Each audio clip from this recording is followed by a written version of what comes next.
Hello everyone. In this video I will show you how to fix the connection lost error in EAFC26. First, try flushing the DNS cache. On your keyboard, press the Windows key and type CMD. Right-click on Command Prompt and choose Run as Administrator.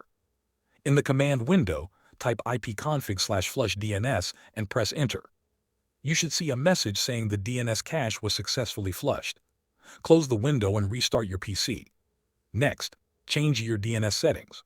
Right-click on the network icon in the taskbar and open Network and Internet Settings. Click Advanced Network Settings, then choose More Network Adapter Options. Right-click your active connection and open Properties. Double-click Internet Protocol version 4. Select Use the following DNS server addresses. Enter 8.8.8.8 as the preferred DNS and 8.8.4.4 as the alternate DNS.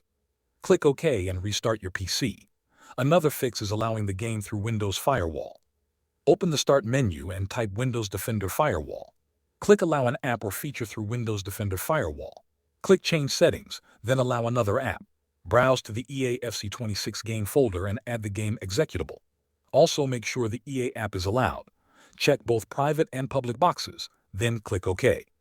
These Windows fixes solve most EAFC26 connection lost errors. Thanks for watching.